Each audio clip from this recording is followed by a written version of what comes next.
इल्ला बिइज़्निही यअलमु मा बैना अयदीहिम व मा खल्फहम व ला युहीतूना बिशैइन मिन इल्मिही इल्ला बिमा शाअ वसिअ कुर्सियुहु अस्समावाति वल अर्द वला यऊदुहु हिफ्ज़ुहुमा व हुवल अलियुल अज़ीम। बिस्मिल्लाहिर्रहमानिर्रहीम। अस्सलाम वालेकुम माय यूट्यूब फैमिली, कैसे हैं आप सब लोग। आई होप आप सब ठीक होंगे, खैरियत से होंगे। मैं भी बिल्कुल ठीक हूँ, खैरियत से हूँ। तो वेलकम बैक अनदर व्लॉग। तो आज के व्लॉग में ना सुबह सुबह जब हम उठे ना, तकरीबन आजकल सर्दियों के दिन हैं तो उठने को दिल ही नहीं करता रज़ाई से। तो मैंने नान मंगवाए थे, साथ आलू और चिकन का सालन था, साथ चाय। तो बस खाना शाना खा के मैंने बर्तन वगैरह धोए और फिर मैंने अलाया को नहलाया। काफ़ी दिन हो गए थे और सर्दी भी बाहर इतनी थी, तो फिर मैंने साथ ही ना एसी का हीटर चला दिया। तो मोहम्मद अशर की तबीयत कुछ ठीक नहीं थी, 3-4 दिन से उसे फ्लू, बुखार, गला ख़राब और बस इस तरह की तबीयत थी। और ये ज़िद कर रहा था कि मुझे उठाओ बस मेरे पास, तो कुछ करने नहीं दे रहा था बस। तो यहाँ पर मोहम्मद इब्राहिम जो है ना, वो अपनी पेसिफायर लेके लेटा हुआ था। शुक्र है कि ये लेने लग गया। मैं न्यू लेके आई थी तो ये लेने लग गया था। पहले जो थी ना वो शायद बड़ी थी इसलिए नहीं लेता था। तो मैंने भी फिर नहाना था और सर्दी इतनी ज़्यादा थी कि दिल नहीं कर रहा था। फिर मैंने कपड़े वगैरह चेंज किए नहा के, और साथ फिर मैंने ज़ोहर का टाइम था तो नमाज अदा की। और मोहम्मद अशर ने इतना तंग किया हुआ था, वो कभी आगे आ रहा था कभी कुछ कर रहा था। तो बस बड़ी मुश्किल से मैंने नमाज़ अदा की और ये फिर आके ना मेरी गोद में बैठ गया। जब मैं दुआ मांगने लगी थी तो ये काफ़ी देर मेरी गोद में बैठा रहा और फिर हम लोगों ने दुआ मांगी, दोनों माँ बेटे ने।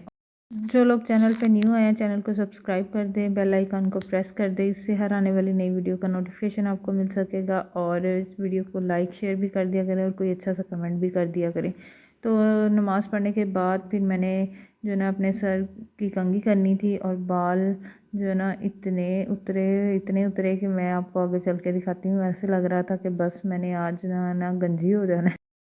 मस्त जोक मारा रे, या हंस रे हलकट हंस।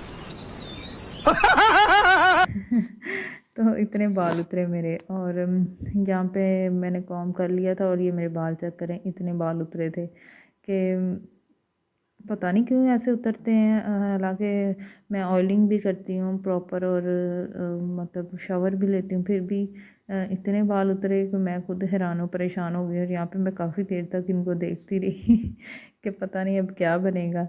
तो खैर अब मौसम थोड़ा सा चेंज होगा ना तो फिर कोई और अच्छा सा ऑयल मंगवा के फिर लगाया करूँगी। क्योंकि लोगों में से भी किसी को कोई अच्छे से ऑयल का पता हो तो मुझे लाजमी कमेंट में बताइएगा। तो यहाँ पे मैंने फ्रिज को सुबह से ऑफ़ किया हुआ था, तो बर्फ़ जो है ना काफ़ी पिघल गई थी और मैंने फिर फ्रिज साफ़ करनी थी और ये हालत देखे किचन की।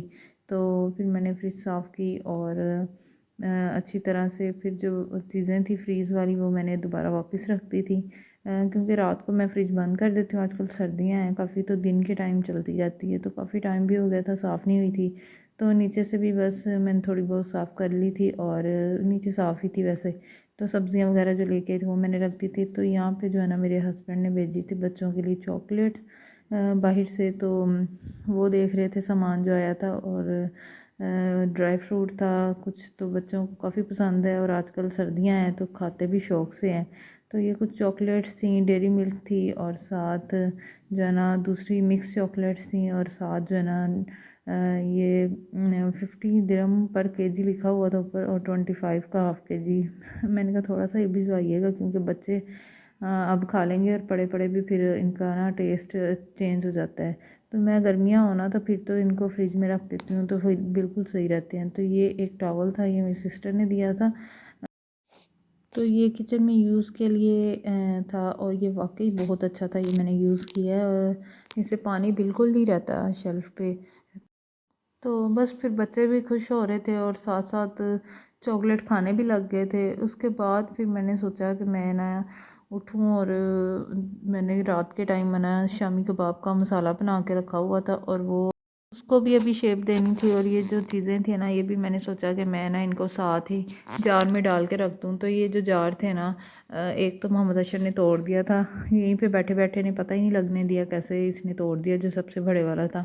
तो खैर यहाँ पे दो जो थे ना इसमें मैंने एक में जो है ना पिस्ता डाल दिया था और एक में मैंने ना काजू डाल दिए थे। और जो बादाम थे ना वो मेरे पास पहले ही फ्रिज में पड़े हुए थे, जो पहले वाले थे, तो मैंने ना उसमें डाल दिए थे। आज तकरीबन 1 हफ़्ता हो गया था और धूप बिल्कुल नहीं निकल रही थी, तो रज़ाई से निकलने को भी ज़रा दिल नहीं करता। बस ऐसे होता है कि यहीं पे ना खाने पीने को भी मिलता रहे और यहीं पे बैठे रहें पर ऐसे हो नहीं सकता। सारी बात है, मदर्स हैं तो सारे काम करने पड़ते हैं, बच्चों को देखना पड़ता है। तो जब बच्चों को भी सारी बात भूख लगती है तो उनको खाना पकाना और सारा दिन फिर भी चलते फिरते ही गुजर जाता है, बैठने का मौका ही बहुत कम मिलता है। तो खैर यहाँ पे फिर मैं साथ साथ जो है ना, एक में मैंने डाल लिए थे पिस्ता और दूसरे में मैं काजू डाल रही थी। और जो बचे थे ना वो मैंने वैसे ही इनको शॉपर को रैप करके रख लिया था कि चलो नेक्स्ट जब ये ख़त्म होंगे ना तो इसी में दोबारा डाल यहाँ पे लूँगी। जो डालते डालते ना मैं खुद भी टेस्ट करने लग गई थी कि कैसे हैं तो खैर यहाँ पे मैंने डाल के रख दिए थे। और अब इसके बाद थी चॉकलेट्स की बारी। वो मैंने डाल तो ली पर बाद में मुझे याद आया कि बस सामने रखी तो मोहम्मद अशर जो है ना चीज़ देख के वो कहता है बस मुझे दे दो। उसने अपनी ज़िद पूरी करनी होती है, कभी कभी तो पूरा पूरा डिब्बा लेके बैठ जाता है और फिर देता नहीं है। तो पहले तो मैंने ना सामने रख दी और उसके बाद फिर मैंने ना इसको उठा के तो ऊपर जो लॉक में रख दिया था ताकि ये ना छेड़े ना। तो ये जो बादाम थे ना नीचे वाले मैंने निकाल लिए थे पहले प्लेट में, ताकि जो है ना पहले वाले यूज़ हो जाएं और बाद में जो नीचे वाले हैं वो फिर फ्रेश वाले यूज़ हो जाएंगे। तो इस तरह फिर पहले मैंने प्लेट में डाल दिए और नीचे फ्रेश वाले डाल दिए और ऊपर जो पहले वाले थे वो डाल के और ऐसे रख दिए। तो बादाम को अगर गर्मी हो ना तो फ्रिज में रखते हैं तो ये बिल्कुल वैसे ही रहते हैं। तो ये चॉकलेट जो डेयरी मिल्क थी वो मैंने ऊपर रख दी, तो इन्होंने हटना नहीं था बच्चों ने। उसके बाद फिर जो नेक्स्ट काम था वो मैंने शामी कबाब का मिक्सर जो बनाया हुआ था उसको शेप देनी थी और ये मैंने ना दराज से मंगवाया था। तो इसे परफेक्ट एक तरह के सारे बनते हैं। तो यहाँ पे इसको जो प्रेस करेंगे ना तो तब आपने सारा मिक्सचर अंदर रखना है और इस तरह इसको अच्छी तरह ऊपर से दबा देना है। एक्स्ट्रा जो होगा वो आपने निकाल लेना है। तो सेम मतलब कि इतना ही डालना है कि जितना इसके अंदर आ जाए। तो यहाँ पे इसको डाल के फिर जब हम उसको छोड़ देंगे ना नीचे से जहाँ से हमने प्रेस किया हुआ है तो बिल्कुल ऊपर आ जाएगा और आराम से इसको निकाल कर इसी शेप के हम सारे बना लेंगे। इस तरह एक शेप के बनते हैं और अच्छे भी लगते हैं। वैसे हम बनाएं तो कोई बड़ा बनता है और कोई छोटा बनता है। तो ये है भी रीज़नेबल प्राइस में था, 120 में या 150 में था शायद। तो ये मैंने मंगवाया था, काफ़ी टाइम हो गया था जब तब मेरा चैनल भी नहीं था, तो तब का मैंने मंगवाया हुआ है। तो ये फिर अच्छे रह जाता है। तो यहाँ पे फिर मैंने सारे जो है ना तकरीबन मैंने हाफ़ के जी जो दाल ली थी और हाफ़ के जी चिकन लिया था जिसका मैंने ये शामी कबाब बनाए और ये तकरीबन काफ़ी सारे बन गए थे, 2 ट्रे में आ गए थे पूरे। और ये सारे फिर मैंने इसको उठा के फ्रीज़ कर लिया। जब ये अच्छी तरह से फ्रीज़ हो जाएंगे ना तो फिर मैं इनको ज़िप लॉक बैग में डाल के तो इनको रख दूँगी। तो जब अर्जेंट कोई मेहमान भी आ जाता है या कोई भी इस तरह कभी घर में चीज़ नहीं भी होती तो फ्रीज़ जो चीज़ें होती हैं ना वो फिर बड़ी काम आती हैं। तो खैर मेरे अभी ख़त्म हुए थे तो फिर मैंने फ़ौरन ही ये बना के रख लिए। तो बाकी जो चीज़ें थी लंच बॉक्स वाली भी लाया कि वो सारी ख़त्म हो गई थी क्योंकि कुछ दिन तकरीबन 10-12 दिन अलाया गई थी और उसके बाद फिर छुट्टियां हो गई थी तो फिर वो घर में यूज़ हुई। अक्सर मैं यहाँ पे शाम के टाइम अलाया बैठी थी, मैंने कहा चलो आप मुझे कलमे और नमाज वगैरह सुनाओ तो ये आप लोगों को भी सुनाएगी।